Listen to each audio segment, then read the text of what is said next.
Hello friends, good morning, welcome back to my another blog. আমি আবার তোমাদের সামনে নতুন একটা ব্লগ নিয়ে চলে এসেছি।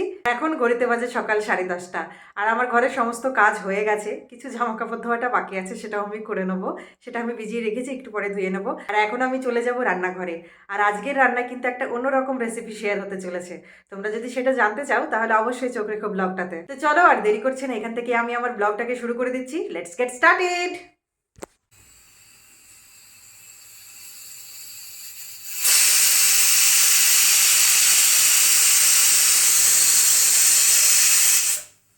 এই যে দেখো, আমি কিচেনে চলে এসেছি। আর কিচেনে এসেই আমি প্রথমে ছেলের জন্য খিচুড়িটা রেডি করে নিলাম। এখানে আমি দেখো চাল ভিজিয়ে রেখেছি, এটা ঘন্টাখানিক ভিজবে। আর এদিকটায় দেখো ডুমো ডুমো করে আমি আলু কেটে রেখেছি। আর এইগুলো আস্তে আস্তে আছে, এটা দিয়ে আমি পরে কি করছি সেটা আমি পরেই শেয়ার করছি। একটা হচ্ছে পেঁয়াজ কেটে নিয়েছি, মশলা হিসাবে আদা রসুন পেঁয়াজ দিয়েছি, গ্রেভিটা যাতে একটু ঠিক হয় সেজন্য। আর কাঁচা লঙ্কা আছে, তো এটা আমি এখন পেস্ট করে নেবো। আর একটা জিনিস দেখো, এখানে আছে হচ্ছে গ্রেট করা গাজর, যেটা আমি এখন রেডি করিনি কারণ এগুলো করতে একটু টাইম লাগে। তো তো এইটা হচ্ছে আমি আগের দিন রাতেই করে রেখেছিলাম। তো দেখো এটা দিয়ে আজকে কি বানানো হয় সেটা তোমরা দেখতে থাকো। এইমাত্র মনে পড়লো টমেটোটা দেয়া হয়েছিল না, তো টমেটোটাও দিয়ে নিলাম। তো চলো এবার এটার আমি পেস্ট বানিয়ে নিই। এদিকে দেখো মুসুরির ডালটা আমি ধুয়ে নিয়েছি, ধুয়ে ভিজিয়ে নিলাম। এটাকে আমি মোটামুটি আধা ঘন্টা মতন ভিজতে দেব। তারপর এটা দিয়ে কি করছি সেটা তোমরা আমার ভিডিওটা কন্টিনিউ দেখতে থাকো, তাহলেই বুঝতে পারবে। তোমরা দেখতেই পাচ্ছ যে আমার রান্নাবান্নার তোড়জোড় চলছে। আর আজকে রান্নার উপকরণগুলো একটু খাপছাড়া না, দেখতে খাপছাড়া লাগলেও এগুলো দিয়েই হবে একটা দারুণ ডিশ। তো তোমাদেরকে আগেই বলেছি আমি একটা অন্যরকম রান্না শেয়ার করতে চলেছি তোমাদের সাথে। সেই রেসিপিটার সাথে একটা গল্প বলবো তোমাদেরকে। আর তোমরা যদি পুরোটা জানতে চাও তাহলে অবশ্যই আমার ব্লগটা দেখতে থাকো, পুরোটা স্কিপ না করে। তাহলেই জানতে পারবে যে আমি কি রেসিপি শেয়ার করছি আর তার সাথে কি গল্প আছে। তো চলো আমি বাকি কাজগুলো শেষ করে নিই। আর তার আগে খাওয়াতে হবে ছেলেকে, এটা বিরাট বড় একটা কাজ। ওকে আমি খাইয়ে টাইয়ে তারপরে আবার রান্নার কাজে ফিরে আসছি। তাহলে তোমরা ভিডিওটা দেখতে থাকো। এই যে হচ্ছে আমাদের খিচুড়ি রেডি হয়ে গেছে। কে খাবে, কে খাবে, এটা কে খাবে, এটা কে খাবে, কে খাবে? খাবে তুমি? দাও, আমি দিচ্ছি, আমি দিচ্ছি, আমি দিচ্ছি। একটু গরম তো বাবা, দেবো দেবো দেবো দেবো, দেবো তো দেবো তো দেবো। চুপ করে দাঁড়াও, চুপ করে দাঁড়াও, ডিস্টার্ব করো না পাপা, শোনা বাবা, নাও নাও। সিম্বা, আমি তোমাকে দেখতে পাচ্ছি না কিন্তু। সিম্বা, সিম্বা, হা করো বাবা। আমার শোনা বাবা, খেয়ে নাও, খেয়ে নাও, খেয়ে নাও। আমি করে দিচ্ছি, আমি করে দিচ্ছি, আমি করে দিচ্ছি। আমার সোনা বাবাতে কত ভালো লাগে, আমার সোনা বাবাতে খিচুড়ি পছন্দ করে। তো নাও নাও নাও, নাও নাও, নাকড়া করে না পাপা, খেয়ে নাও, খেয়ে নাও। সিম্বা, খেয়ে নাও। সিম্বা, এবার কিন্তু বকু হয়ে যাবে। কে দেখে কে খায়, কে খায়, কে খায়, কে খায়, কে খায়, কে খায়, কে খায়, কে খায়, কে খায়। আচ্ছা আমার বেটা কই গো, আমার বেটা কই, আমার বেটা ওটা, আমার বেটা কই, ওইটা আমার বেটা। আমার বেটা খায়, দেখি দেখি দেখি দেখি, আমার বেটা খায়, আমার বেটা খায় পাপা। আমার ছেলেকে আমার খাওয়ানো কমপ্লিট হয়ে গেছে। আর এদিকে দেখো একটু পেঁয়াজ কুচিয়ে নিয়েছি, এখানে নিয়েছি হচ্ছে ডিম। আর এই দিকটায় পেঁয়াজ আর লঙ্কা একদম কুচি কুচি করে নিয়েছি, মানে যাকে বলে ফাইন চপড। যে মুসুরির ডালটা আমি ভিজিয়ে রেখেছিলাম সেটাকে আমি একদম মিহি করে পেস্ট করে নিয়েছি। এইবার হবে আসল রান্না শুরু। তো তোমরা দেখতে থাকো রেসিপিটা। প্রথমে আমি যে মুসুরির ডালটা পেস্ট করে রেখেছিলাম তার মধ্যেই যে পেঁয়াজ কুচি আর লঙ্কা কুচিটা দিয়ে দিলাম, তারপরে দিলাম হচ্ছে নুন হলুদ, আর সাথে দিচ্ছি সব গুঁড়ো মশলাগুলো, মানে ওই জিরে ধনিয়া লঙ্কার গুঁড়ো এগুলো। তারপরে দেখো এর মধ্যে ডিমগুলো ফাটিয়ে দিচ্ছি। এই ডিমগুলোর সাইজ একটু ছোট ছোট ছিল বলে আমি 3টে নিয়েছি, না হলে একটু বড় হলে আমি 2টোই দিয়ে দিতাম। এরপরে এটাকে আমি ভালো করে মিশিয়ে নেব। এবার আসি গল্পের কথায়। এই রেসিপিটা কিন্তু আমি কোনো ইউটিউব দেখে বানাইনি, যেহেতু এই রেসিপিটা আমি জানি সেজন্য আর সার্চও করিনি। অ্যাকচুয়ালি ডিশটার নাম আমার এই মুহূর্তে মনে নেই, তাই ইউটিউব খুঁজে পাবো কিনা সেই জন্য আর সার্চই করিনি। এরই মধ্যে দেখো আমার কড়াইতে তেলও গরম হয়ে গেছে। এবার এই মিশ্রণটাকে অমলেট ভাজার মতন পুরোটা একসাথে দিয়ে দিলাম কড়াইতে। তারপরে এইটাকে ঢাকা দিয়ে দিচ্ছি। 5 থেকে 7 মিনিট লো ফ্লেমে এইভাবেই রেখে দেবো। দেখো আমার ঢাকনাটাও তোলা হয়ে গেছে, মানে 1 পিঠ হয়ে গেছে। এরই মধ্যে ভাতটা হয়েছে কিনা সেটাও আমি চেক করে নিলাম। এবার আসছি সব থেকে ট্রিকি পার্টে। এখন এই এত বড় ভারী অমলেটটাকে উল্টাতে হবে, তার জন্য এখানে আমি একটা স্টিলের প্লেট ইউজ করেছি। আরও পাতলা প্লেট হলে ভালো হতো, কিন্তু আমার কাছে অ্যাভেলেবেল ছিল না, তাই এটা দিয়েই কাজ চালাতে হলো। আমি এটাকে উল্টে নিয়েছি, তারপরে আবার উল্টো পিঠটাকে কড়াইতে দিয়ে দিলাম। এবার এইটাকে আমি 3-4 মিনিট মতন ভাজতে দেব, তারপরে নামিয়ে নেব। আর এই রেসিপিটা আমি কোথায় কি করে পেলাম সেই গল্পে নয় আবার একটু পরেই আসছি, তোমরা দেখতে থাকো। অমলেটটা তৈরি হয়ে গেছে, এখন এটাকে আমি নামিয়ে নিচ্ছি। এখন এটা ঠান্ডা হোক আর ওদিকে আমি বাকি রান্নাটা সেরে নিই। কড়াইতে এখন আমি একটু তেল দিয়ে নিচ্ছি আর এর মধ্যে আমি আলুর টুকরোগুলো দিয়ে হালকা ভেজে তুলে নিচ্ছি। তো চলো গল্পটা কন্টিনিউ করি। এই রেসিপিটা আমি বহু বছর আগে একটা কাগজের টুকরো থেকে পেয়েছিলাম, তখন আমি স্কুলে পড়ি। আর দেখো ওই কড়াইতেই আবার তেল দিয়ে সাথে জিরে তেজপাতা ফোড়ন আর পেঁয়াজগুলো একটু ভেজে নিলাম, সাথে যে মশলাটা বানিয়েছিলাম সেই মশলাটাও কষিয়ে নিচ্ছি। মশলাটা একটু কষা হলেই এর মধ্যে ভেজে রাখা আলুগুলো দিয়ে ভালো করে কষিয়ে জল দিয়ে ঢেকে দেবো। এটা ঠান্ডা হয়ে গেছে, গরম অবস্থায় তো কাটাও যায় না, আর গরম অবস্থায় কাটলে ভেঙেও যাবে।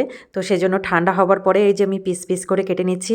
এটাকে আমি স্কোয়ার শেপেই কেটেছি, তোমরা চাইলে নিজেদের ইচ্ছে মতন শেপ দিতেই পারো। আর এটার নাম আমি ডিসাইড করতে পারছিলাম না। অ্যাকচুয়ালি এরকম করে তো আমরা ধোকার ডালনা খাই, তো ধোকার ডালনা সাধারণত আমরা নিরামিষ খেয়ে থাকি, তো এটাকে আমি আমিষ ধোকার ডালনা বলে চালিয়েছি। তো গল্পটা যেখানে শেষ করেছিলাম আবার সেখান থেকে শুরু করছি। ওই যে বলেছিলাম একটা কাগজের টুকরো থেকে রেসিপিটা পাওয়া, তখন আমার ক্লাস 10 কিংবা 11 হবে, সেটা আমার মনে নেই। তখন আমি একটা দোকান থেকে কিছু একটা কিনে খাচ্ছিলাম, তখন খাবারটা ওই কাগজের মোড়কে দিয়েছিল। তো সেই কাগজের মোড়কে আমার এই রেসিপি পাওয়া, আর এটাই ছিল আমার জীবনে রান্না করা সেকেন্ড ডিশ। ধোকাগুলো এখন আমি এক এক করে ঝোলের মধ্যে ছেড়ে দিয়েছি। ঝোলটা আমি একটু বেশিই রেখেছি কারণ এগুলো অনেকটা ঝোল টেনে নেবে, তো সেই জন্য। আর আমি দুইবারের জন্য রান্না করছি, দুপুরবেলা আর রাতের বেলার জন্য। আর দুপুরবেলা আজকে শুধু আমি একাই খাবো, কারণ পরিতোষ আজকে লাঞ্চের সময় থাকবে না, ও একেবারে ডিনার করবে। আর দেখো গল্পে গল্পে আমার আমিষ ধোকার ডালনাটা তৈরিও হয়ে গেছে। এখন আমি এর মধ্যে একটুখানি গরম মশলার গুঁড়ো দিয়ে নামিয়ে নেব। আমার ধোকার ডালনাটা রেডি হয়ে গেছে। আর এই যে দেখো, গ্রেড করা গাজর তো আগেই দেখিয়েছি, আর বড় বড় দুটো আলু নিয়েছিলাম, সে দুটো আমি গ্রেড করে নিয়েছি। তো এইটা দিয়ে মিশিয়ে আমি বানাবো আজকে হচ্ছে পকোড়া। আর এটাই হচ্ছে আজকে আমাদের দুপুরের খাবার, আমিষ ধোকার ডালনা আর পকোড়া। তো চলো আবার পরে তোমাদের সাথে দেখা হচ্ছে। Hello friends, good evening. দুপুরবেলার পরে আর কোনো ভিডিও বানানো হয়নি, তো এখন হচ্ছে সন্ধ্যেবেলায় আমি চলে এসেছি একটুখানি বাইরে। তো বাইরে এসেছি ফাস্টফুডের দোকানে, আমার একটু ফাস্টফুড খেতে ইচ্ছে করছিল। আর এই দোকানটায় বেশ কয়েক রকমের ফাস্টফুড পাওয়া যায় বলে আমি এখানটায় চলে আসি। তো আমি এখান থেকে কী নিয়েছি সেটা ঘরে গিয়ে তোমাদের সাথে শেয়ার করছি। আর একটা কথা বলি, আজকের এই ব্লগটা পোস্ট হবে হচ্ছে কালকে। আজকে হচ্ছে 7 মার্চ আর কালকে হচ্ছে 8 মার্চ, তাই তোমাদের সবাইকে হ্যাপি উমেন্স ডে উইশ করে দিলাম। আর এখানে দেখো চা বানানো হচ্ছে, অনেক দিন বাদে কোথাও চা বানানো দেখে ভীষণ ভালো লাগলো। আমি অবশ্য চায়ের অত ভক্ত নই, তবে এখানে শীতের দিনে বানাতে দেখে ভীষণ ভালো লাগলো বলে একটুখানি ক্যাপচার করে নিয়েছি। এই যে দেখো, আমি এখন রাতের খাবারটা গরম করে নিয়েছি, এখন আমি পরিতোষকে খেতে দিয়ে দিচ্ছি। তো পরিতোষের জন্য একটু প্লেটটা সাজিয়ে নিলাম। তো ও তো দুপুরবেলা খাইনি, তোমাদেরকে বলেছি, এখন হচ্ছে রাতের খাবারটা ওর জন্য বেড়ে নিলাম। আর এই ধোকার ডালনাটা ভীষণ টেস্টি হয়েছে, আমার তো খেয়ে ভীষণ ভালো লেগেছে, অনেক দিন পরে বানালাম। আর এবার আমার পতিদেবের কেমন লেগেছে সেটা তোমরা এবার নিজে চোখে দেখে নাও, ও কতটা কি ধরতে পেরেছে সেটা একবার দেখো তোমরা।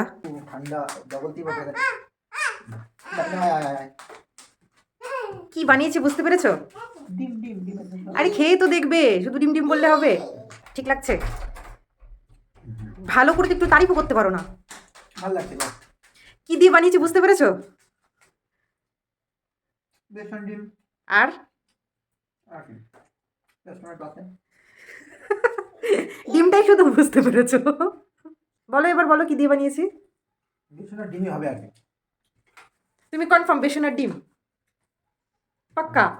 ঠিক আছে, আমি যখন ব্লগটা পোস্ট করব তখন রেসিপিটা ওখানে দিয়েছি, ওটা দেখবে, ঠিক আছে? আচ্ছা, এটা লোকজনকে খাওয়ানো যাবে করে? হ্যাঁ নে নে নে এই তুই তো আমার সাথে খেয়েছিস, আবার খাচ্ছিস? খেলাম। ঝাল তো হয়নি, ছেলেকে যখন খাওয়াতে পেরেছি। বাবা খেয়ে নাও। একটু আস্তে খেতে পারো না? এটা কি ভাজা বুঝতে পেরেছো? ভালো ভালো। তুমি না, হ্যাঁ, তার মানে তোমাকে যা দেবো তাই তুমি খেয়ে নেবে, ওটা পালক লাগলো তোমার? কি জানি মানে কি বলবো বলো তো, ওটা খেয়ে কেউ পালক বলে? দেখেও তো বোঝা যায়, কি স্ট্রাকচারটা দেখো, ওটা হচ্ছে আলু আর গাজর ভাজা। আর এই যে দেখো, আমি সন্ধ্যাবেলায় কী নিয়ে এসেছি, আমি এনেছি হচ্ছে চাউমিন, কিন্তু এটা হচ্ছে ভেজ। তো আমি এর সাথে এখন এই যে ডিম ভেজে একটু মিশিয়ে নেব, কারণ ভেজ চাউমিন আমার খুব একটা বেশি ভালো লাগে না খেতে। পরিতোষ ওদিকে ভাত খাচ্ছে আর আমি এটা আমার রাতের খাবার রেডি করছি। পরিতোষকে বললাম তুমি খাবে কিনা, ও বললো না আমি খাবো না, ও ভাতই খাবে। আমার আবার রাতের বেলা ভাত খেতে ইচ্ছে করে না, খুব কম খাওয়া হয়। তো আমি অন্যরকম কিছুই রাতের বেলা খাওয়াটা পছন্দ করি। আর এই যে এখন আমি এই চাউমিনটা ডিমের সাথে মিশিয়ে দেব, কারণ এখানকার চাউমিনটা খুব বেশি সুস্বাদু নয়। তাই একটু ডিম মিশিয়ে দুধের স্বাদ ঘোলে মেটানোর চেষ্টা করা, ব্যাস। তো এই মাত্র রাতের খাবার কমপ্লিট করে আসলাম, আর দেখতেই পেলে যে আমি রাত্রে কি খেলাম। আমি বাইরে থেকে যে চাউমিনটা এনেছিলাম সেটাতে একটুখানি ডিম মিশিয়ে নিয়েছিলাম। এখানে তো যা পাওয়া যায় সব ভেজ পাওয়া যায়, তো আমি একটু নন ভেজ বানিয়েই খেয়ে নিলাম।